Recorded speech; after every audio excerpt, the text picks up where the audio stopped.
Welcome to the fuck house. We saw Jade, so you know what that means. Now it's time for How Did This Get Made? We're gonna have a good time, celebrate some failure, not just be a hater, cause you know you wonder, how did this get made? Let's wallow in the mediocrity of subpar art. Perhaps we'll find the answer to the question, how did this get made? Hello, people of Earth, and welcome to How Did This Get Made? I am Tall John Shear. I hope that intro gives Jason and June enough confidence in me that we're ready to handle this virtual live record.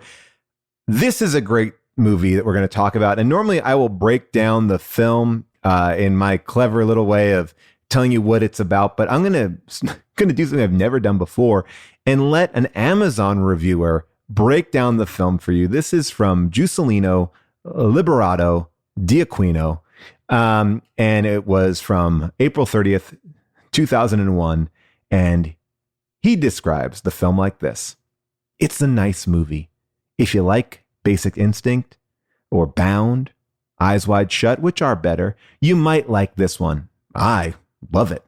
Basically, the plot is there are millionaires taking part in orgies and having sex like most of us would like, but are afraid of. And then there's someone blackmailing them and a mysterious, dishy lady called Jade who is not afraid of exploring sex, who may or not be involved in the murder/blackmail cases.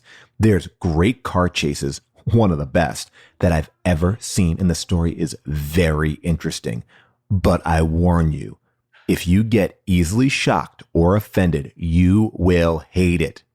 But if you're like me and you love to watch movies for fun, you'll like it a lot. It's also still a lot better than any porn movie, because those bore you after 5 minutes, and this one will not. It's not a porno.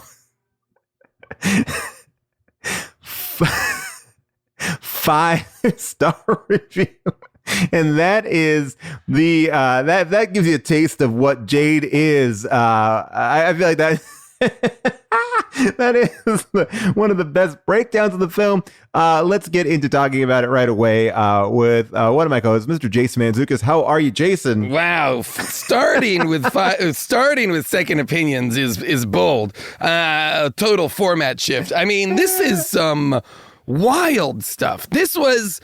Watching this, because I remember when this movie came out, this was like this was that era of erotic thrillers. Yes. This was, again, Joe Esterhaus, who wrote Basic Instinct. You've got William Friedkin directing. Like it came from like good auspices. And then even is this the movie that David Caruso leaves NYPD Blue to is it this movie yes, he goes to? It is this movie and another movie called Kiss of Death, 2 movies back to back in 1 year. Okay. I want to break in all that because David Caruso There's so much that I barely remembered this movie until I put it on and I was like, I remember all of this movie. Wow. And I was like, this, and watching it, it felt like I, in my head, had told more of a story of what I thought this movie was than the movie does. I feel like this movie I feel like they shot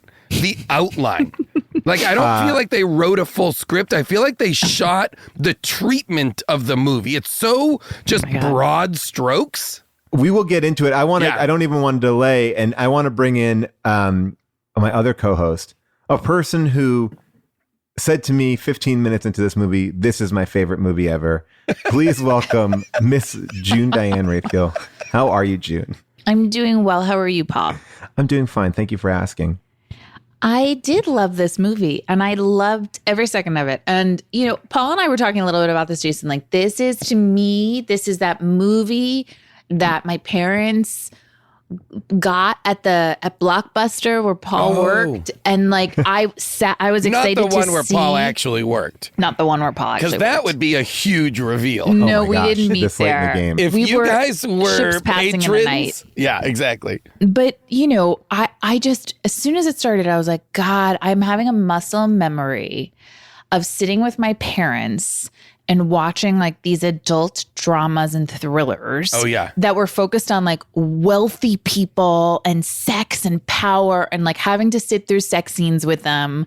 And just like all of it was so familiar. And I don't think I've ever seen this movie, but I've also seen this movie many times. Yes. Well, it's like, exactly. There's so many movies. There's another movie with like Kim Basinger and Richard Gere that takes place. Like, it's always like a psychologist who's getting mixed up. We talked about a couple of these. I was just going to say, it's always about like how it's very similar to Madonna and Willem Dafoe as well. That's right.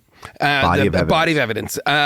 It's always a woman whose sexual empowerment comes also with being like a doctor or a psychiatrist or something else, but that it also has this kind of incredibly potent and power. I forget what Sharon Stone's profession is in Basic Instinct, but all of these Esterhaus movies, Sliver is another one. Oh, we gotta do that. They're all bananas, and they are all exactly what you're saying, June. Like the incredibly wealthy, the machinations of the incredibly wealthy sexually, and then complete disregard for life. And I'm Eyes Wide interested. Shut. Eyes Wide Shut was a thing about I feel like Kubrick took this to a level in Eyes Wide Shut that showed like the true underbelly of it. Yes. Without romanticizing it in a way. Well, Right. this makes murder sexy, right? Yes. Like, it is like part of the thing. And the way this movie ends is so bananas. I want to work towards it, but I will say, like, I took note of one thing that really made me laugh. Like, remember Jersey Shore? It was like Gym Tan Laundry. Like, here it was GCR, Gala Church Racquetball, and I felt like those three scenes back to back was like, what? Okay, this is such a movie for middle-aged parents or adults in the 90s. It's like, you're going to church, you're getting dressed in a tux, you're going to play racquet. Like, it just hit every little thing that was like, yes, I want to be doing that. It's also aspirational. Yes. It's all aspirational in the sense of like everybody. There's also like it also establishes what all of these movies do, which is an incredibly enormous scope, but incredibly small number of overlapping people. So like this is a movie that takes place in the halls of justice, lawyers, judges, etc., the police department, the governor's office, all of The these museum. the museum, all of these wild, the district attorney's office. I thought David Caruso was a cop for most of it, and then I was like, Me wait, no, too. he's the DA. Wait, what? Yes. Wait, so he's David not a cop? Caruso, Wait, I thought he wants to be the He's DA. a cop. he is a district attorney. No, he's not. Wait, he passed a Whoa. bar exam at some point? He is a lawyer. Remember, Chaz Palminteri is like, when you're ready to hang it up, come and be a partner at my law hear firm. that, and I did hear a lot of talk of like the next election and Yes. all that, but Well, I that's- guess I didn't believe it. Well, that's what I wrote in my notes. I was like, wait a minute, is Caruso's cop a lawyer? And then I was like, oh no, he's not a cop, but they're conflating. What they do is what Esterhaus does is he takes all the players from all these disparate elements and he just is always putting them in the same room. So they all know each other. They're all friends. It's bonkers that David Caruso in this film, as he's a DA, he runs investigations like a straight up cop. Which, Wait, by the I'm way, sorry, he's in Paul. multiple do car DAs, chases. Do lawyers show up at crime scenes? No. Okay. he flashed a badge when he went into that first murder scene. He thought pulls he out his did. wallet and goes like, "Here's that," and he goes, "I'm not here," I which mean, makes sense because I'm he's like, open to being wrong, but "No, let me you're right, hold on. Jason. You're right." Like, I believe that you're right because Donna Murphy, know. The plot, Wikipedia. San Francisco Assistant District Attorney David Caruso is called to the murder scene, blah, blah, blah. So yes, What is he the is he's trying to be the DA, and that's what the governor, Richard Crenna, who is great in this Great. role. By the way, he is with Everybody's this great. team. He is with Everybody's this movie. chomp, chomp, perfect. chomp. Everybody's chewing the scenery in this movie. I mean, the MVP to me, and I'm really I think I know his name, is Ken King, who plays Petey Vesco, who is the older, like the Wilford Brimley cop. We have the Ted Lasso cop, who's Michael Bean, who is great. Michael Biehn. I love Michael Bean. And we have Ken we have Ken or whatever, Ken King, who is just a joy to watch. Like he does not fit the mold. He looks like he's in a Chicago. He's like a Chicago cop. You know, he looks. He's so you know, perfect.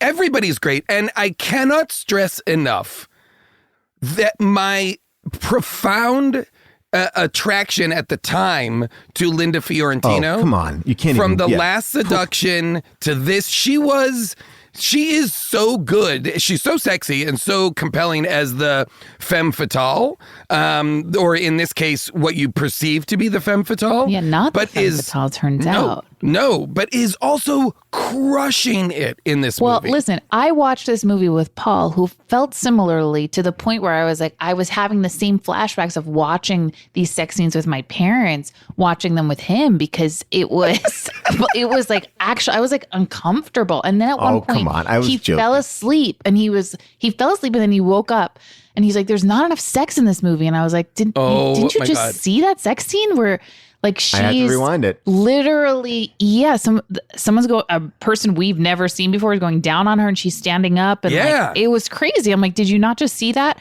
And he was like, oh, I fell asleep. He was I so have an mad. update, guys. I have an update. I just opened that Wikipedia to read that line to you, and I noticed there is a director's cut of this movie that is NC-17. Oh boy. Yes. So why didn't we watch that cut? Well, it's unavailable. That cut is unavailable because it actually did worse than the regular DVD cut. So there was a time, and I remember this again, and we have talked about this in previous Laserdisc conversations, where there was a big market for like NC-17 cuts, like The Getaway with Kim Basinger and Alec Baldwin. Like you saw Peen Henry in there. and June. Henry, like you people were like, but they were taking our movies and making them hotter, like, or, you know, sexier. And it was on VHS. And this is a movie where I guess from what I read, it was really the sex tape is where there's 10 minutes of more sex footage. And people also say it has an alternate ending. And people also say that it makes the plot make sense. All these things are up in the air because I want to just maybe start off with the thing that's the most disturbing to me about all of this, which is one of the small details that gets lost in the sea of shit. This movie was produced by Robert Evans. Oh, yeah. So Robert Evans, a famous Hollywood producer, Godfather, but I believe The Exorcist 2, maybe I'm wrong. A prolific Paramount producer. The Kid Stays in the Picture is his autobiography and the documentary about him. Like, if you have not seen it, The Kid Stays in the Picture, the documentary, get involved because he is like a key figure in 1970s filmmaking. And so one of the rumors I knew about Robert Evans, and I've heard many, was that my friend was working on a script with Robert Evans and he had a bureau. And on top of the bureau were little lockets filled with women's pubic hair. And when this movie delivers that as one of the first plot points of the film, I was like, oh my, like there's Robert Evans going, you know what will be interesting is if he hang on, Paul, do you not have one of those? That made me sick. That honestly made me feel the fact that they were sick. all on just a side table. They were out. I might have to. They were I can't. They were out for display. I feel sick. It's not like a secret drawer. It's not an anything. It's just they're out at a side table next to like a radio. They're just sitting there, and there was so much of it. There was so much So many of it. different colors and. Oh, and there was like horrible. it also could, I mean, I know it was a different time, but there was a volume in each of those silver boxes because they're not lockets, Paul, they're boxes. And they're little they're like pill boxes. They're little exactly, pill boxes or snuff boxes or something like that. They're each engraved and they are chock full of pubes. They are like stop. Please it's like stop you it open right it. Now. It's like a joke. It's like and they're fluffy. It's like the snakes in a can joke in that you open it and pubes explode. I was gonna say it's like opening up. I genuinely feel sick. I genuinely feel sick right now. It was like I'm opening not up. I'm not kidding. All right. All I want to say is seriously feel sick. I don't want to make June vomit. So I just want to say one thing and say this.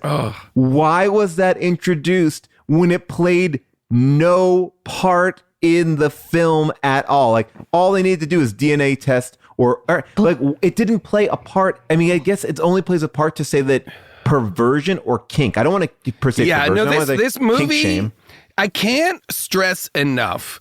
I don't know if you guys remember this, how much this movie was represented in its promotion and its reception as like too sexy.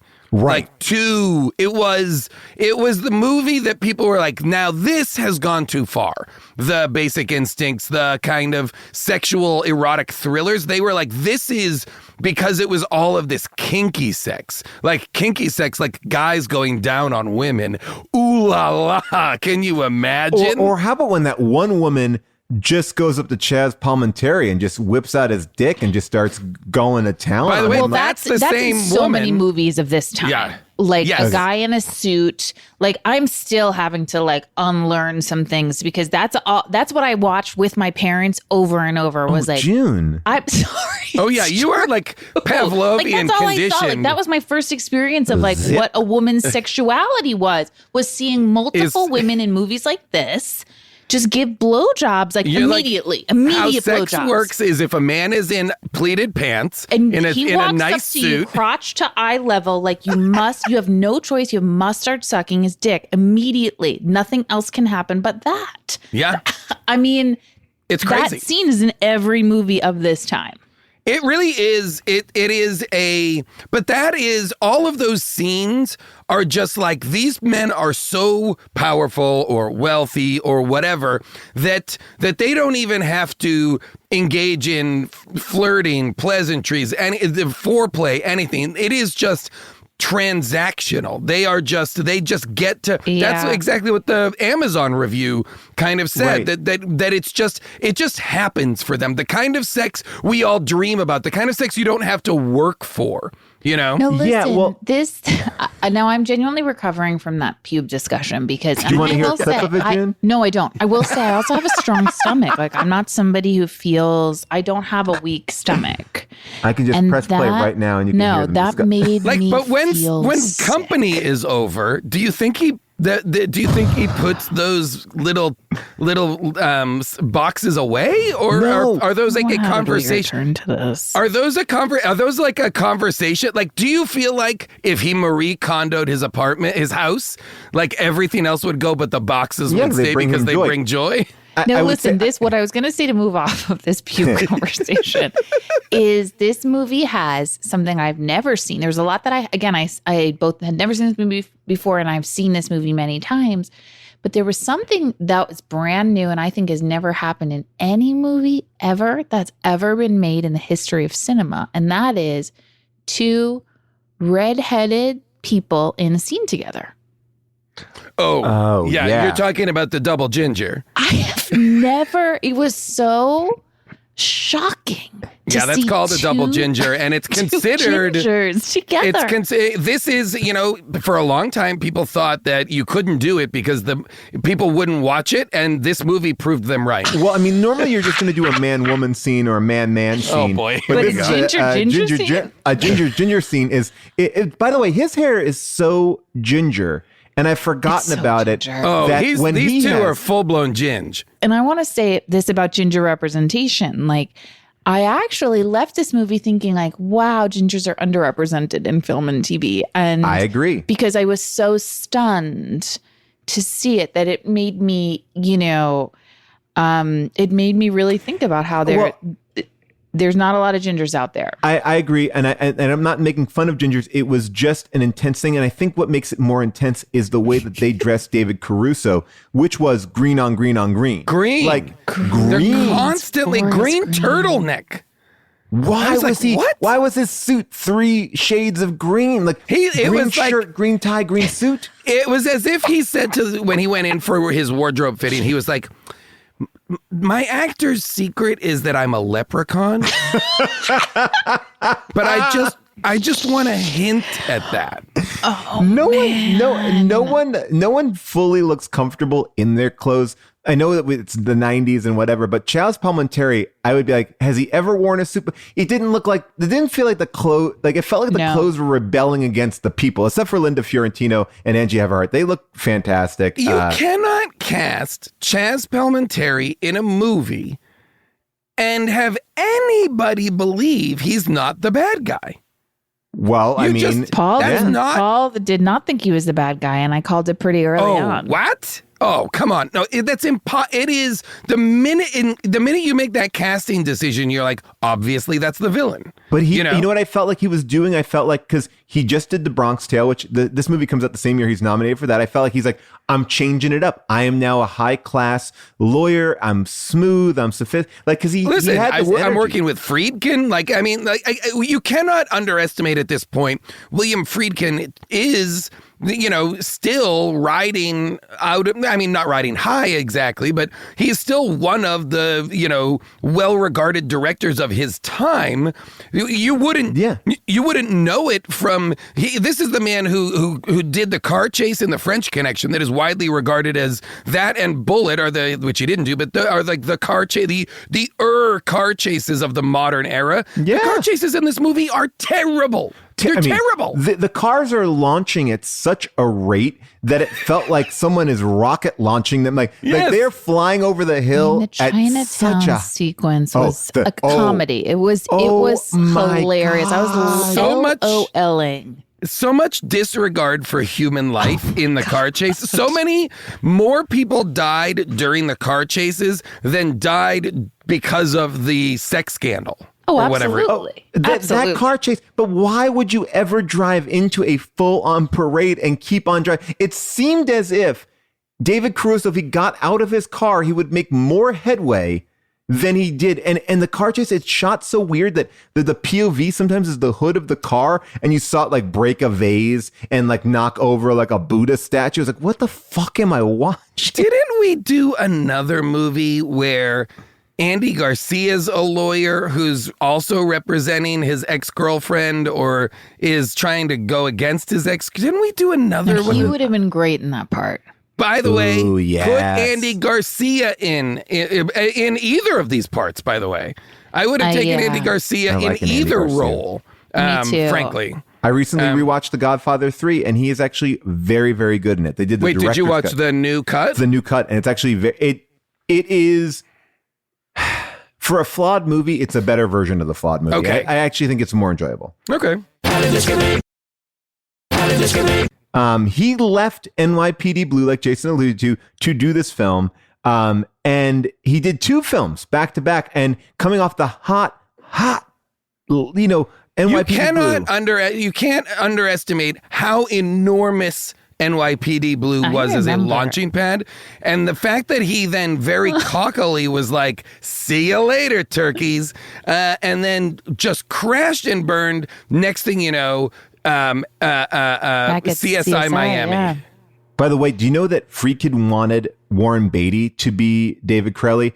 Which actually, to me, would lend a level of gravitas to it in a way. Like, I feel like that's kind of like the Willem Dafoe like I feel like in a weird way David Caruso looked a little bit too young to the only person who is correctly cast in this movie is Linda Fiorentino. Of the main cast is Linda Fiorentino. Oh wait, but hold on. And the governor.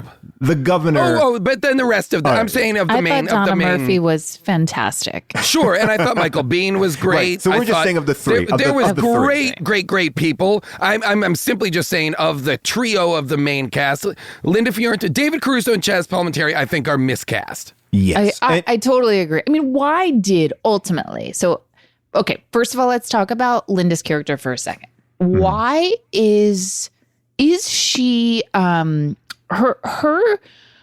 scholarship and area of like academics seems to be that she's studying violence in the workplace? She's studying exactly what her husband is suffering from? But she says at that lobby conference that she does that she's in a place that's like used for an airport in LA. Like that place is, I feel like I've shot in that place. I thought she was introduced as somebody who studies violence in the workplace. Yes. I was also like, is violence in the workplace a thing? Rage I know in the and postal violence. system, but Yeah. everywhere. But that No, didn't seem for like- sure. You're absolutely right. And she talks about it as if it is like It's happening like a here, there, and seminar. everywhere. An epidemic. Exactly, as if you would give us a corporation like a sexual harassment seminar or a safety in the workplace seminar. She's giving one about the frequent occurrence of people flying into blind rages. And everyone is in a suit, so this is a high profile. Like this is like a high level company, and she's getting a private jet to go there. So I didn't know if that was her own private jet or the because company sent the private. Well, that's a good question. But then also, she seems to be an art curator. Oh, right. Seemingly, yes. Now, is that just like, oh, I have this job, but I'm also on the board? All right, Because She's on the board of the museum. Okay. And that's why she's talking to the guy that was murdered. But that seems if you're to on me the to be board, her are you bringing in collections? Well, like, it is that seemed part to of the be deal? that she was responsible for like curating like all the fertility masks and like specific pieces. Oh my God! We have to talk about the opening of this. Oh, yeah. I have so many issues with yeah. the lead character who we never meet, and I want to just call out somebody that no one's going to give any credit to, which is the person who did Photoshop in this film. It is the best Photoshop. Jason and I talked about this. It's terrible in Wonder Woman. Here, the Photoshop looks like he is with Reagan. It looks like he is with Nixon. Great Photoshop. Even with the David Caruso Photoshop later on, it's not bad. And for a movie that came out so long ago, not bad at all. So you're going through this house, and it's, I think, pretty atrociously appointed. It very, it has a very Asian theme to it. Like it's like a general Asia, right? I feel like that there's a lot of these cabinets. Like it's things that like my mom would get in our house. We had a lot of these same cabinets that were like Asia influenced, but I don't, but you got them at like Pier 1. And you're going up the stairs and you're hearing like this muffled talking. And then the music. If you have closed captioning on, you can hear what it says, what's being said. Oh, what were they saying? wow. Anything worthwhile? It's all like general, like, what are you doing here? Hey, okay. Get out of here. It's those kind of exclamation. It's Okay. not, it doesn't give you pertinent information or anything. So as you're hearing that muffled thing, the music crescendos so high, like dun dun dun on this fertility mask, which plays no part in the entire film, nor does it crescendo with the scene. It just keeps on going on. I'm like, what is happening here? Like, who chose a musical choice? Like, you They hit that do a crescendo when you thing- see him dead. Yeah, they do a thing in this movie, which is to create a sense of like, things are weird here by incorporating a ton of like like the art collection of this man who is the murder victim, that is the catalyst for the movie. His art collection is like rare artifacts and masks from all over the world. So he's like appropriating all of these like tribal masks, and so the walls are decorated with these. I can just feel like I can see Friedkin being like, I want masks everywhere. I want it to feel too like many masks. everybody's watching, because that's what this movie's about, is people watching people fuck and die, and those are the eyes, and the masks are watching. They know what's going on, But to its point, the masks never play a role. Like, I was thinking, we're going to see a sex scene with those masks on. They're like, who's behind it? We don't know. Paul, that's just what you wanted. You invented that. By the way, June asked a question that I fell asleep for, but then I rewatched it last night after she went to bed, and I was like, why was Linda Fiorentino wearing the stocking over her face? Is that I wrote that down too. Okay, yeah, I don't understand. Is that a sexual thing? Is that like, when I asked you, you immediately said because it's sexy. No, I was joking because I woke up and I didn't see. I thought she was breaking into a house and had. I thought she was breaking into a house and had stocking on her. I felt like on the day they were like, I don't know, what if you put some pantyhose over your face? Like, it felt like it was terrifying. Maybe this is something people do during sex. Yeah, it was like I don't understand. Like, it was like we want to show something very sexy, but we can't show a lot of the things. Oh my God. I loved the crime scene walkthrough where all the sex toys and everything are out. And our favorite policeman is like, get a load of this. This is the inflatable sex pillow. It looks like an inflatable neck pillow. And he's reading the description. So many instructions on that. There's so many instructions that he's reading off of the pillow itself. Number one, I'm not touching that pillow. Oh, like he's got it's it. fully inflated. Also, it has just been inflated, which must mean it was just used. Oh. So why is he handling it so casually? And why is dildos and the butt box plugs on the pillow? I mean, it's literally it's an advertisement for the Yes. pillow on the box. Deep-seated massage oil. And over here we have a Harmony pillow. This pillow allows deeper penetration by positioning both partners most advantageously. It raises the female hips, facilitating male entry. You can inflate the pillow to varying degrees of hardness or softness while enjoying the thrill of rotary and floating action. It's not in the box. He's reading it directly. No, he's reading it off of the pillow itself. I know. I'm saying, but he is reading what you would put on the box. Oh. Then Yeah. it's like Oh, yeah. printed And on I the. do feel like for that kind of stuff, you want it, like if someone walks in, you want it to look like it could just be a part of your decor. It also is like, and I wonder if you, too June, small. June, in your It was pretty small. Yeah, the version of you watching it with your parents and so forth. Like that guy, when they first enter the room, he grabs like a little bottle and he says like, blah, blah, blah, scented massage oil, as if that's the most insane thing you could consider. Oh, you know, is like lube or massage oil being Yep. used during Guys. sex is like perversion. Guys, they literally are in a room full of veiny dildos, and they look at this pillow that is, and I know I'm saying pillow wrong. That's my own thing. Don't worry about it. I don't need From Long critiques. Island. It's hard for me to have to think about that word. Pillow. But a pillow. He's holding this thing. Wait. What are you guys? I How are say you pillow. wrongly Pillow. saying? I say pillow. I say pillow Oh, you too. say It's because we're pillow. both from Long Island. That's why. Yeah. Okay, I didn't So notice it. I know people will correct I say worry wrong. Okay, What do you say? Say it again, Jason. I don't know. Worry. I'm worried about it. Yeah, you say that wrong. Yeah. It's But- I also say hot dog. Oh, that Okay, first of all, don't ever say that and again. popcorn, Okay, well, I'm so that upset. is. Those are amazing. which are also apparently wrong. All right. So again, just to get back to this scene, because there's so much to unpack in this house. This pillow is so small, and it seems so like honestly not even that sexual. It's like, oh, so I guess you could put that underneath your back. Like, there's a really funny. No, Paul, you put it. No, you don't put it underneath your back. wait. You lay on top. Oh wait, hold on. You don't.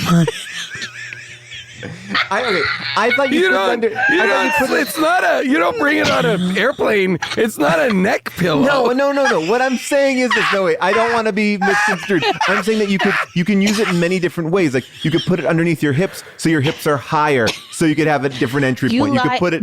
No, you put it. That's- like he describes it, babe. You lie over it. You put your stomach on it. He reads the so that your- instructions. I'm just saying, Your ass is out. but yes, okay, we're saying the same thing. But I also think that you could. I think you could also be laying on your back and put it underneath your the small of your back and launch your back, because I think it has multiple purposes. Look, So you hold on. think you put Holy that thing, shit. How would you? It's a V that goes up. Like how No, would you put that it under was. your It had back? multiple folds. Oh, my God. There was a great bit in a Burn After Reading about like those sex pillows that like George Clooney has. It's like these big sex blocks, like that. That's the sex. That's the fuck machine. No, that was like. Didn't he have like those big? It almost looked like something you would see at a gymnastics like place. It's like big cubes and stuff like that. He builds mad. that. He builds that thing that you can sit on, and when you ride Oh, it, right, yeah. the dildo comes out the middle. So it's a fuck machine. Okay, well, all right. So anyway, I just thought like I guess Is my understanding No, of I it. think what you're right about, Paul. Maybe I think it is. I thought the width of it was very small. Like it was very looks small. Like It it looks- was for a smaller frame. It looked. I'll be honest. It looked like a travel pillow. Yes, it looked like an definitely inflatable did. travel pillow. it wasn't like. I guess what I'm saying is it wasn't like, ooh, what are they doing? It's like, oh yeah, it's just so she can get fucked in the Here's ass my better. thing. Like I mean, here's my thing is, here's What's the big call me deal? crazy, but if you need to raise someone's pelvis up, use a pillow, right. Well, like a pillow that's on the bed. But you don't want to get that stuff on your. Why do you you don't want need get to that go extra and junk on your pillow. inflate? It's cheap looking. The inflatable sex pillow is cheap I think looking. you're right about that. I think if you were to create something, and listen, I don't know where our merch is at. If we want to get in the fuck pillow game, Get but in it. Holy T-Public, shit. Can you create Holy a fuck shit. pillow? T-Public. But I- T-Public./HTDGM/fuck pillow. That's it. We're putting them out. I do think it could be. I think it could be great if it were more. If it had more, like weight to Somebody- it. Like it looked If like it was like a about to fall apart. Tempur-Pedic. Somebody If it was like a Tempur-Pedic material. Yes. So that you felt like it could really take a lot of punishing but give you support. I'm drawing a picture of this for you now because I believe that if okay, hold on. Okay. We gotta see if T-Public or if we have to go outside of T-Public to manufacture How Did This Get Made branded fuck pillows, we'll do it. All right. We just need to figure out what the design I don't know is. if you can. I don't know if you can see this. It may not show up. You see this? Yeah. So- Okay, this is a T-shirt. This is a T-shirt. Send this to whoever immediately. Okay. This is the T-shirt. I'm confused though. Which is I the don't- pillow? The pillow and the legs. The look mistake exactly- you made, Paul. Wait, Paul, stop. yeah. Keep that so it can be the T-shirt. Don't all right, don't alter that drawing. All right, I can get it back. Oh my god. I can get, but that just gives you a little bit more of a.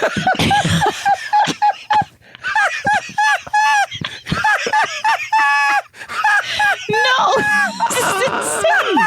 Because Wait a minute. weird. Wait a second. This Wait a is second. insane. What is the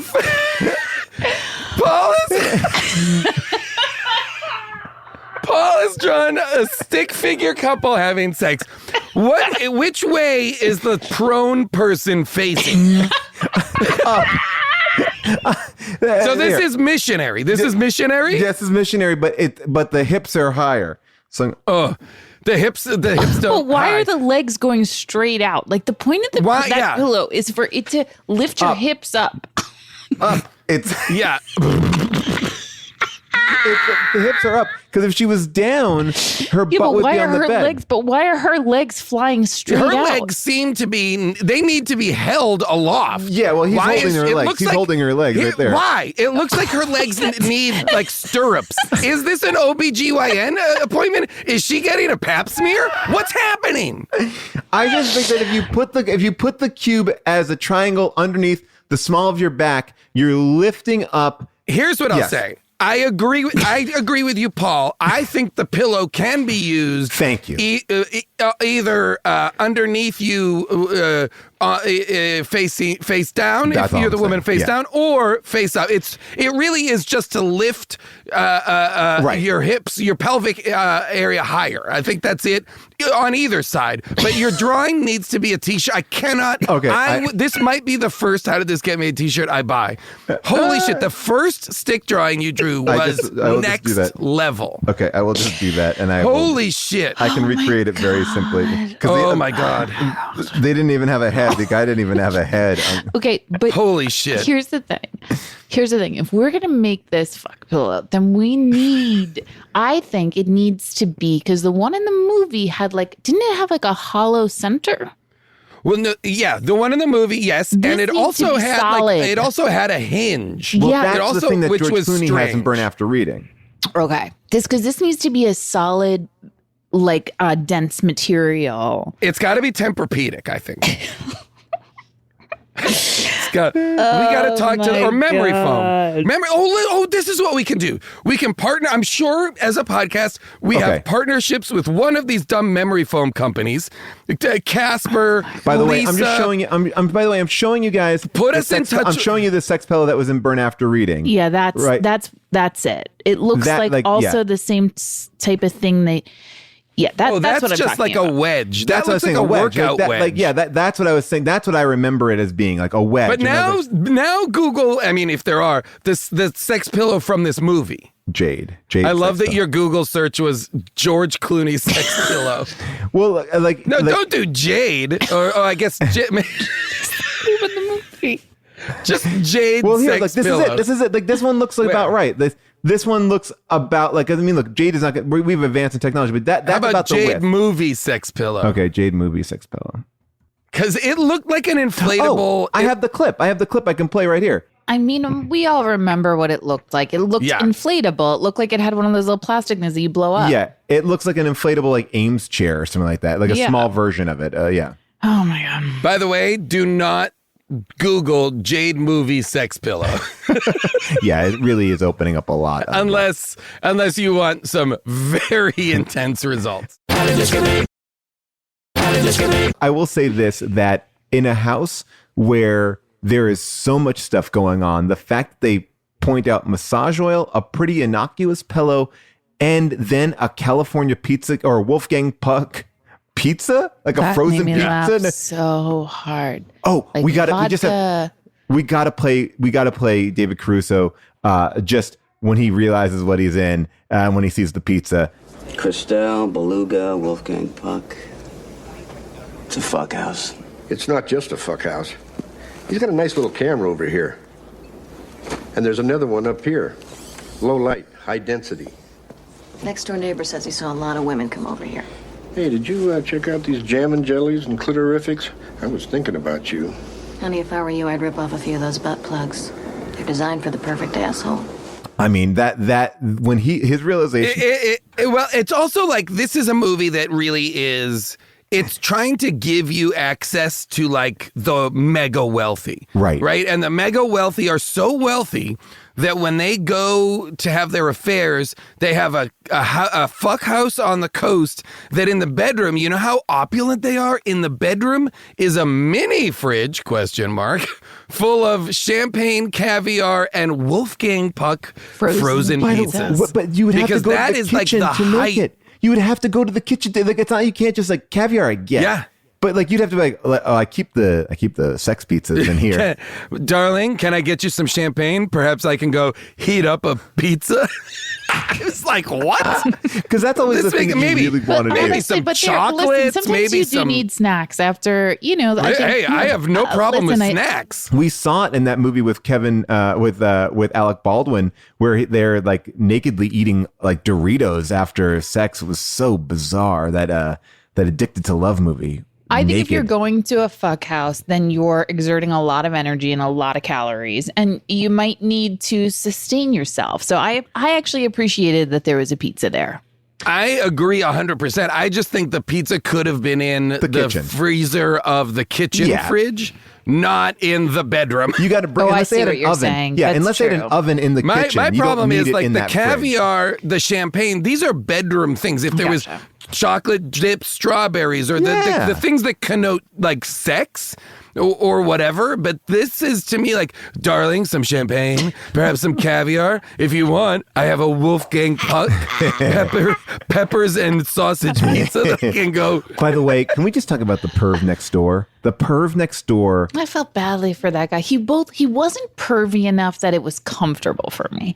Like I would have rather like a full perv next door. No, he but was like instead just it was a just like a suburban- kindly gentleman who was also clearly a perv, and I was like, oh, this is actually too real. But by the way, we all are that person, I would imagine. Like if you lived on the coast and there was like a lot of weird activity going on at night, you'd probably take out, you'd probably take out some binoculars and like, oh, what's going on? But I guess he went one extra step because he could identify the faces of everyone. Yeah. Yeah, he was pretty dialed into what was going on. That guy, he's like, since I retired, this is pretty much all I do. But remember, this is an era when we didn't have Netflix or streaming services. It's a really so like good one point. of the We had only our things neighbors. to watch, one of the only things to watch at night was your neighbors. Like I watched, in my old New York apartment, the apartment building across the street was a bevy of personal dramas. Oh wow, that's so fun. I've never had that. Oh my God. Michael, I have a real question for you guys. Okay. So why was Linda Fiorentino's character, who is a doctor, who is engaged in philanthropic elements, is on the board at the museum, et cetera, et cetera, et cetera, et cetera, why is she involved in this sexual, I'm not asking why does she have sex with all of these men. I have an actual real But answer why for this. is she being used by the dead man almost as if she works for him? Well, I have an answer. She seems to be a sex worker the same way that Angie Everhart seems to be, but they don't seem to be in equal statuses at all, and I didn't understand that. So here's the issue. Hester House writes this script, and they offer it to Linda Fiorentino, who's coming off Last Seduction, and she's like, I don't want to play a sex worker in this film. And Friedkin goes, don't worry, I'll rewrite it for you. And changes a couple of pieces. Now, apparently, according to Michael Bean, he said that the script made no sense at any point. Like, he's like, at the table read, he was like, I'm the villain? So I guess Friedkin just kind of came in and changed it all. But when I realized that, I was like, oh, it makes so much more sense. It's written that she is also a sex worker. Yeah, because that made sense. That would make sense, because what I couldn't figure, if it was just she led this secret double life, fine. But why is she doing the bidding to of me, it's like Chaz Palminteri is a guy who gets too attached to her, and then he starts to, or some version of that. Like, there is some, and that's why her profession is bizarre, and it's shoehorned in. Because the dead man, right? The dead man, the reason he's filming all this stuff is so that he has blackmail material on all the most powerful men. Right. And she is the most sought after of the women that the powerful men want to have sex with. So she features prominently in all this. But Jason's question isn't answered, though, because even in that version, appetite. Like, why? She has no idea this is if we are to believe her, which I actually do. Yeah. She doesn't know she's being filmed. I think she just thinks she enjoys the sex. Well, that's what this movie. I think that's what this movie. I think what this movie does unsuccessfully is just say, like, oh, so she cheated on her husband once, and she's like, ooh, I've had such a boring sex life with my husband that now I would like to find more exciting things. So I guess she says to the art dealer, like, hey, do you have any friends that maybe I could also... Also, I don't think that's the case. That guy, the old guy, she did. That's what I'm saying. That's where I get confused with Jade, because I'm like, I understand why she's not satisfied with Chaz, and I get that. By the way, that sex is so upsetting. That sex scene is so weird. He is hard without any foreplay, and she cries during. And he also is making sounds of a cry, like he's like. He's making MacGruber level sex sounds, but like. I mean, here is Angie Everhart talking about why she is special. I'd go to the Pacifica house, and a guy would come in, and we'd spend the night. They wouldn't know who I was, and I didn't know them. You know, a couple of those creeps, they didn't even want me. They wanted this other girl that they'd fucked before. They called her Jade. One of those guys was the governor. Jade must have rocked his world, because he wanted me to bend over and turn around. But I don't take it that way. He told me that Jade, she took it anyway. She couldn't get enough of it. She loved it. I saw her once leaving Kyle's house. She had long, beautiful hair and great legs. I think it was her. I never met her. I'd like to, though. I'm into women mostly. But again, Jason, to your point, it doesn't really... Right, like, why would she fuck that old guy then? If that's what she wants. But why wasn't she bringing this into her married life? Well, I think that was a lost cause, babe. She also used to date Caruso. Right. And they have a pseudo sex scene that is aborted because he kind of rejects her because he says you killed this guy. But Chaz tells Caruso, and there's so many weird things here, because Caruso loves Linda Fiorentino, and Chaz Palminteri knows that. And he's like, well, maybe I'll get a divorce. And like they have this like weird jockeying for like, you want to fuck my wife? And she's like, and he's like, yeah, and they know it, and it's weird. But she told him, or so Linda Fiorentino told Chaz Palminteri she left Caruso because he's a bad lover. Then went to Chaz Palminteri. Wait, what? Right? When did that happen? That's in the locker room of the racquetball scene. He goes, you know why she left you? She said you're a bad lover. And he goes, why would she tell you that? And he's like, she tells me everything. Hang on, Paul. Yeah, that is a statement of the villain. I think I don't think you should trust. I think you should assume everything Chaz Palminteri is saying is meant to further his villainous. He's trying to make David Caruso think Linda Fiorentino did it. But so like he's seeding it early on. Okay, but now Chaz Palminteri seems to have an active sex life with these other women. Like the other woman seems incredibly drawn to him. So I don't understand. Well, also, I believe that the blonde who blows him on the terrace. Yeah. I believe works in Caruso's office. No, she works for Chaz. She's his secretary.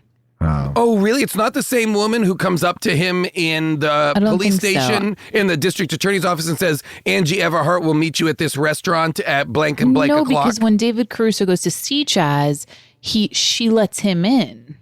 Oh, okay. I didn't clock that. Okay. Right. Yeah. I thought she was part of the that other would be thing. a Okay, really got it. small world. This relationship That's is one of the reasons I kept thinking, like, it's like They know- it's as they if know there's 7 only people. 12 people in this entire structure of, the courts, the police, the governor. Everybody has access to universities. everybody. the fact that he's an assistant DA traveling with cops and then interrogating her in all these weird basements. I mean, they have more offices in this movie. The cops go to a different office every scene. They're in the basement. They're in a shooting gallery. They're in like a file office. Like they are setting up shops at every. Do you remember when Angie Everhart's character is in the witness interrogation room and there is a window in the room, not a glass, not a mirror, two-way mirror, a window. On the other side of the window is the firing range for the police department. So like those two rooms are just next to each other. You can watch people practice shooting before they go in and do an interrogation. I was confounded. I was by that. confounded too. Did they rough her up before she came in? Because Well, again, no, she fell down those I know she stairs. fell Remember, down the Caruso tackles her down the stairs. stairs. I know she fell down the stairs, but she seems, the way she plays that and is touching her bruises and everything, it seems like something else happened in between the time that we saw her last. But here's my question about her. Why does Chaz kill her? Why? Because she could identify. Or did he? Or was that the governor? Oh. Well, I think the governor sent his people out to get. Wait a second. Yeah. I think the people that killed Angie are Michael Bean. Yes. And that's his minions. The guy. Because they're breaking into the house. They're Michael. breaking into the house at the end for the governor. And they just happened to, again, this group of 7 people that travel around each other. They're doing their own thing that's because basically Chaz Palminteri is only killing people that are involved with Jade. Like he doesn't care. Like Which is he does. really, what's his, so how many people has he killed? Chaz. 2. 3. Oh, 2. 2. He's killed Maria. and the perv. No, he killed the old man and the perv. No. Yes, exactly. The old man, the art dealer, who is, by the way, like a Halloween Horror Nights. Halloween Horror Nights is like crucified on the wall. Like I was like, this is the weird. Like, and they go, oh, it's a crime of passion. It's not a crime of passion. That is an intentional. Like you crucified a man on the wall. That visual was wild. That was I was like, very upsetting. This is, would take a tremendous amount of time and effort. That was like a 7, but, like the movie 7 level death scene. By the way, you'd need a Wolfgang Puck pizza right after. Oh, you need to crush a puck, as I like to say. And you maybe need to just pop up on one of those canisters and take a whiff of some of that pubic hair, just to get you back in. I will tell you this. I will say this. This movie feels like it is written by like a horny. Like it's written by like a horny kid who only like understands missionary positions, and then is like, what if you could do all this? And I feel like everybody who goes, like every parent who went home. Well, that's how I feel about all of. Yeah, that's how I felt about all of Bridgerton. I feel like all of Bridgerton was written by 11-year-olds who'd only heard a little bit about sex, but were like, I think it's like this, and then they write it because all of the characters in Bridgerton are so ill-informed about sex for such horny people. It is. I mean, nuts. listen, have I watched every episode? Yes, I have. I was surprised, like after seeing those 2 gingers in a scene together, like I was surprised looking back at that pube scene that there weren't any ginger pubes. There must have been. There weren't any that we saw. Maybe we he didn't sleep see with Angie any. Everhart. I guess maybe he didn't sleep. Although when we see Angie Everhart on the autopsy table, she doesn't have any pubes. So Bald perhaps eagle. that's why. I mean, Body maybe double, you know by the what? way. Maybe we need to go back to the establishing shot of the Unless- because side table. What's interesting about that, because I noticed that too, and the governor actually refers to her hairy pussy. I don't know if you remember that. June, line. I'm sorry, June, that's clean, what he said. clean it up, June. That's what he said. I'm just Clean it, repeating the June. line. Oh, All right, this is so a And just it for was that, so we're gonna play upsetting. that clip of the pubic hair right now. If you drag me into this business, David, if my name even shows up on the periphery of this, David, you better get the fuck out of the state of California because you'll have as much of a future here as Jerry Brown. Who's Jerry Brown? Wouldn't it just be an awful goddamn shame if one hairy little pussy and a thimbleful of sperm were to affect the future of this great state of ours? Was Medford blackmailing you? I don't get blackmailed, Mr. Crowley. I do the fucking, I never get fucked. No. It was so upsetting that I remembered it. And then and so then when we see her naked on the examining table, I was like, oh, where are her pubes? And then I thought, well, maybe the autopsy procedure shaves them off. No. no. I don't Why know. would you? Maybe I she don't did it. know. Like I know, like with vaginal birth deliveries, that You I don't might think they be do it onto anymore, but I think something. they used to shave women's. Do you think they do that to give to the family? Like instead of ashes, like instead of being Yeah. cremated, you get Here, a box. here are her ashes, and here are her pubes. Well, here's the thing. you have to I pay for did the hear- urn, and you have to The pay for pubes the are for your silver bedside box. table. I did hear that Angie Everhart did go method with this, but did not want to do a nude scene. So that is a body double. So if Yeah. it was Angie Everhart, it would have been correct. The body double did not do the work that she did, like the Robert De Niro of gaining a I lot of see. weight. I will see. say that I do love the governor. Are you saying Angie Everhart gained a lot of weight No, for this I'm saying role? that she, No, I think she looks great. like getting into the kidding. character. Yes, I I will know. say this: the governor does say some things where I'm like he. I love Richard Crenna in this movie. Like the one day that he shot on this movie to get the end Richard Crenna, but the when he's interviewing David Caruso, the blocking in this movie is so terrible. It's like so specific and weird and stilted, like a Broadway show. And like as if you don't have a camera. And when he gives this monologue to David Caruso, I don't fuck, I get fucked. I was like, No, he's saying I don't get fucked. oh yeah. He goes, I do the fucking. All right. So yeah. So whatever that clip is, I do the fucking. I don't get. There is so much setup. Yeah. Well, but it is a weird thing because I felt like, is he flirting with David Caruso now too? Like, did no. seem, yeah, no, I felt that too. There was a certain energy of like, I thought in that moment, I hear what you're saying, Paul, like he was saying he was going to fuck him. And I was like, Yeah. oh, okay. Even just to humiliate him, he would do that. Like, you know, like Oh, I see. like yeah. Just to humble just to him. show him he could. Like I have the power to do Well, that. this is another one of those movies from the 80s and 90s in which people in power have a level of power that is so great Yeah. they can just make people disappear constantly. Well, listen, it's- I mean, I just watched the Jeffrey Epstein documentary on Netflix. There boy. are still, I talking to Jason agree, about this. Jason. I agree that that this was sort of a trope of the time where like the governor or senators could get, there were no systems of checks and balances. But when you think of Jeffrey Epstein and what happened there and why he's not serving time in a small box for the rest of his life for his crimes, like I do wonder about these men in power and what they're capable of. 100%. I agree with you 100% in that regard, but they're killing each other. You know what I mean? Like they're like what I'm like. I agree. They can like make their power allows for them to exert power over powerless people. No, but I'm talking about how Jeffrey Epstein was able to commit suicide in that prison. Oh, like the I people see will what turn you're the other saying. I'm way. sorry. People will Yes. turn the other way. I'm sorry. I see what you're saying. Or it was a hit job. I don't believe he did. Right. So, You believe he was yeah. murdered? I do too. Some version Do you not of believe yeah. that, June? No, I do believe that actually.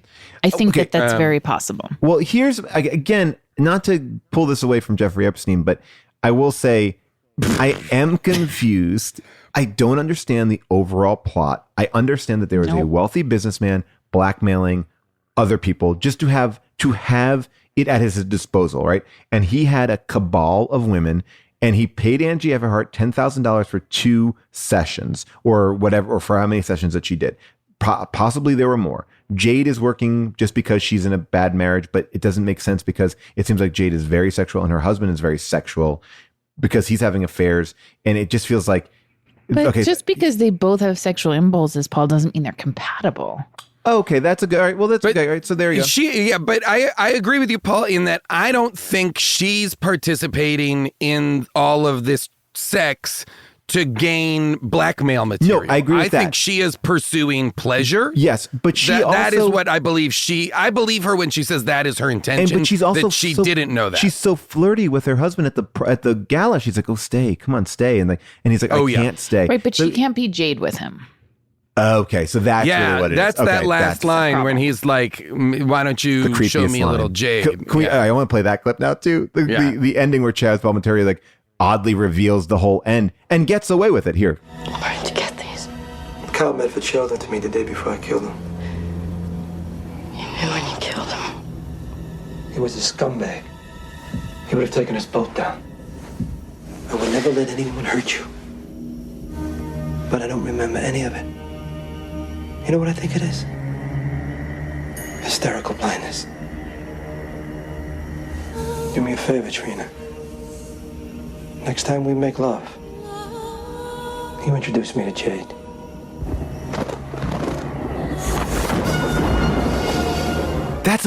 And then the movie ends. The movie ends. Crazy. That's it. Credits. It is really so. I mean, to answer your earlier question, Paul, I believe this movie has 2 concurrent villains. Right? Mm-hmm. There is the Chaz Palminteri villain who is trying to exact a certain revenge on his wife by killing all of the men who have fallen in love with her sexually. Okay.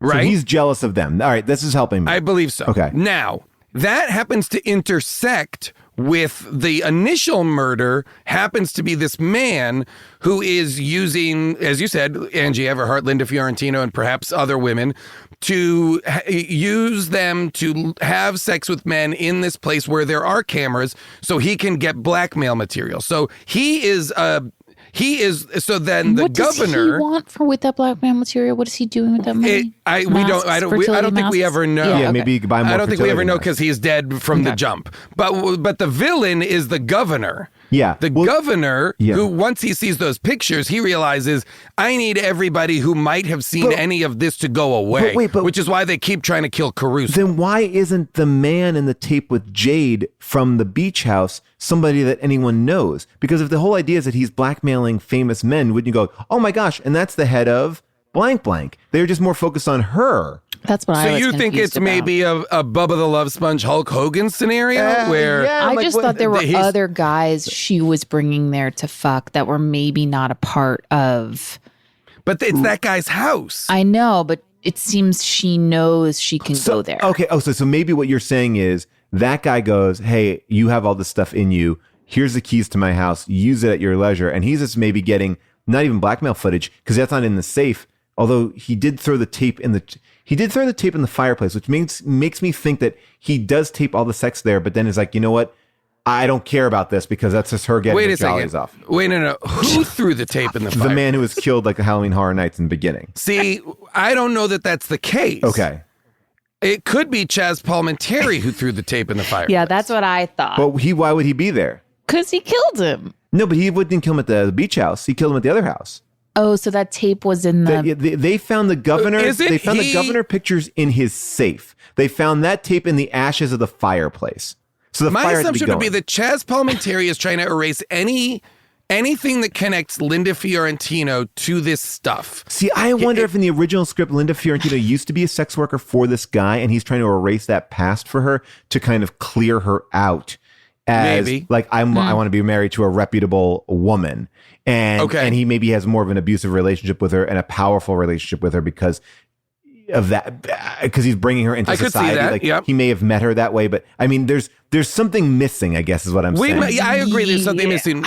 We might just not be able to solve it because it might not be there. It might, because like I said, I kept writing like, wait, what has happened that this is now like, I felt like scenes were missing, connections weren't being made. Like this had many of the, like I said, very broad strokes of the police are this, the lawyer now has this, and blah, blah, but none of it was based on like, gathering evidence, finding clues, like the guy. Oh my God, we do have the scene where the tech runs the tape, and he's like, "Great, zoom, enhance." Yeah, like we do have one of those, which made me laugh. No, freeze it, magnify it. They also say the film is low density. Now I know a little bit about filmmaking. I've never heard about low density film. Yeah, I will say that it was. Yeah, it was wild. It doesn't make sense, and it ends so abruptly that you're like, what did I just watch? Like, it ends in a weird way. It's like, okay, so I guess Chaz got away with it, and now she's going to be stuck in this relationship where she's got to pretend to be Jade or kill him. I mean, sequel is ready to go. Yeah, what I couldn't figure out was like, it really is, it makes a fool of David Caruso. Yeah. Well, he'll never be a right? DA. Because he doesn't solve the case. No. Well, he does, because I think that those minions go down for the whole thing. That's what I mean, though. So Chaz Palminteri gets away with murder. You're saying, like he doesn't. Yeah, he thinks this is crazy. Like who? Like so what? To think about it, really, the movie ends and the villain has won. Yes. How often does that happen? Yeah, and you would buy it more if it was the femme fatale, because I think that that's more expected. Yes. But here it's like Chaz Palminteri. It's like, huh. No, that the absolute gross villain has won. Wins the day. His wife is now trapped with him, and David Caruso. I don't even know. We don't even end with David Caruso. No, it's bizarre. Very strange. But I think that's part of not wanting to end on a ginger. And you know what? That might have been a good choice. And I you know don't what? honestly, you guys, I don't think you can end a movie on a ginger. There you go. That's the shirt. Obviously, we had opinions about this movie. The people out there with a different opinion. It is now time for second opinions. The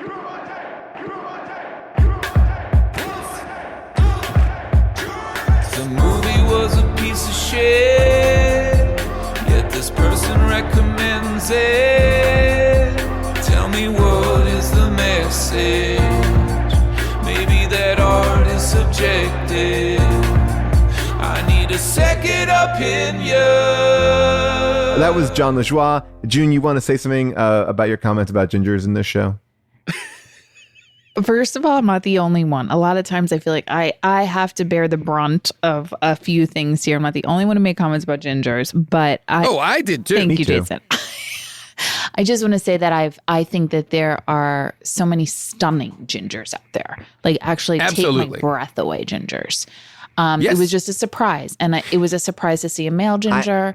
Yeah. It was all surprising. I have nothing to say bad about gingers as far as how they look and how beautiful they are. I only had to say it about their box office viability. That's really what I think that I'm trying to get to the bottom. Is that what you call ginger vaginas?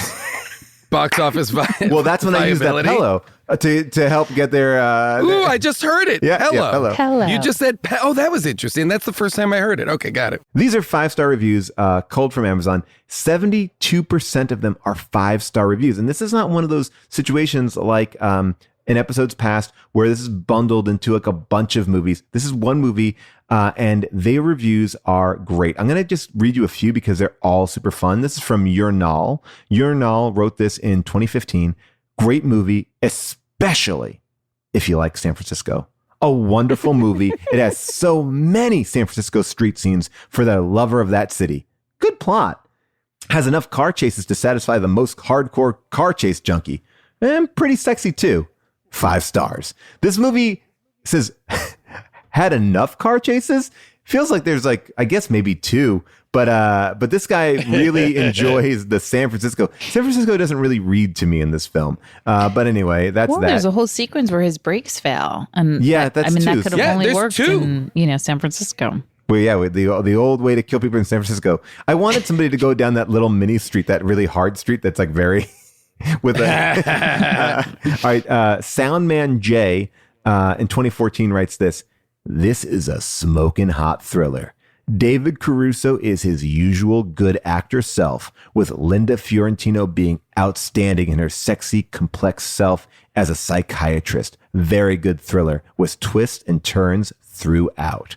Lori Dobbs chimes in 2016 and writes, "This movie is okay, but it's not the one I was looking for. 5 stars." Lilas. What were you looking for? I have no idea. Maybe Sliver. I wonder. And then this one from Lilas in 2020, March 2020, still getting the reviews in March 2020. "I don't know what it is about this movie. It's sexy and naughty. I just love it. 5 stars." And then I believe this is the final one I'll read here from Gwendolyn. This is written in 2013. "This is a good movie. It keeps you on your toes and in suspense, but the wild sex, man, these were some buck wild people, and I'm not mad at them. 5 stars." This was wild. And just to answer to the person who said it had some good car chases in it, it does not. If you want to see incredible San Francisco car chase, rent the Peter Yates movie Bullet with Steve McQueen. Yeah, of course. Unbelievable San Francisco set car chase. All right, this movie comes out in 1995. The budget is $50 million. Whoa! $50 million. Wait, so Paul, will you remind? So this is 1995. When was Basic Instinct? Well, this is after. This is kind of ripping Basic Instinct. So that's what I'm wondering. Yes. Was it like right before? Was Basic Instinct like the 2 years earlier? I have a feeling that Robert Evans is this saw the next that, one? Yeah. So Basic Instinct comes out in 92. So about 3 years later. But I think it's in that zone, of film. For sure. So the budget is $50 million. The total gross $9.8 million. Wow. The top 3 movies in 1995 are Batman Forever, Apollo 13, and Toy Story. This movie came in at 122nd out of all the movies made in 1995, beaten by films that we've done on this show: Congo, Disclosure, of course, Virtuosity, Johnny Mnemonic, Street Fighter, and Fair Game. It beat Hackers, Junior, and Top Dog. So Junior, our namesake image from the original poster, it beat that. And here is one. Well, I'll say. Can I just say something wild? Yeah. Sorry. Go ahead. Very briefly. Although these, for some reason, these aren't in order. Joe Esterhaus writes in 1992 Basic Instinct, 1993 Sliver, 1995 both Showgirls and Jade. Wow. And then still 80 he's still got crazy stuff in the Jagged Edge. He's still got other stuff that you know and have seen, but just those movies alone in that era, like back to back to back to back, like successful erotic thrillers, then Jade. So crazy. I mean, this is really, a bizarre time. I just want to I also am just kind of confused about why they're meeting at church. The religion also doesn't really play a part in it. There's so many weird things about this movie, but I guess the question is I feel like it touches on so many things. It's like a stew of like all these movies mixed together by the ultimate cook of these movies. But would you recommend watching it? Would you recommend watching Absolutely. it, Jason? June? Yeah. Yeah, for sure. It's a fun one. This is a fun one. I would recommend watching all the movies I just mentioned. Look, I think I want to do Sliver on this show. I feel like we got to do Sliver on this show. We should do Sliver on this Sliver. show. I think at some point, maybe the very last How Did This Get Made will be Showgirls. Yeah, we get Something. the way that we end it. But they're, these are all exactly to your point earlier, June. Like that era of erotic thrillers from the 90s that was, 9.5 Weeks and Angel Heart. Two Moon and Junction, baby. Two Moon Junction, Sherilyn Fenn. Like those were, it's a type of movie that I'm trying to think just does not get made anymore. I know. There is no longer like, even like the, Body Heat, Jagged Edge, like when Kathleen Turner is like a sex symbol and all of these people are like dangerous and there's so much going on. I don't know. I loved it. I loved it too. We're going to wrap up. I'm just going to leave you all with this one thought. And this is quickly it. O.J. Simpson was judged as being not guilty, and when he went to the press that day, he said, "I'm excited to go see Jade." What?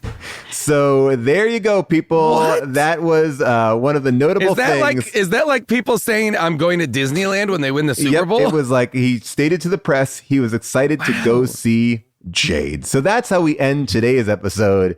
It comes full circle. Also, a very big thank you to Avril Halley, who pulled this movie out of the dark depths. She made an amazing mashup clip of NCIS and Jade, which we will post up on all of our socials. A reminder to join us on the How Did This Get Made Discord board. A big thank you to Nate Kiley for finding that O.J. Simpson fact out. Nate, you are a chef's kiss to you. A big thank you to Devin, our engineer, who pieces all this stuff together painstakingly, and our super producer, Cody, who keeps this ship running, and Molly. People, I want to give a big shout out to the ghost of Craig T. Nelson. That is Zach McAleese on Instagram, who designs our amazing How Did This Get Made posters. Also, I want to give a tip of the hat to Nate Kiley, who also designs some of our great stuff for our Facebook group. I love it all. You are all fantastic. Make sure you give us a call at 619-PAULASK. That's 619-PAUL-ASK for the mini episode. I will talk about Jade, but I'll also talk about your life because I am helping people solve their problem. Make sure you follow me. And like I said, How Did This Get Made on our Discord pages? We are there all the time. And I can't wait to talk to you all next week about a film called Jade. And you know what? Before I get out of the whole thing, one person I didn't thank in that whole mix of people, because I'm saving it for the end, because I know that he's going to listen to the end. July Diaz, the master, pulling this all together, listening, knowing what people want and what they don't want. Thank you, July. See y'all later next week on the mini episode. Bye for now.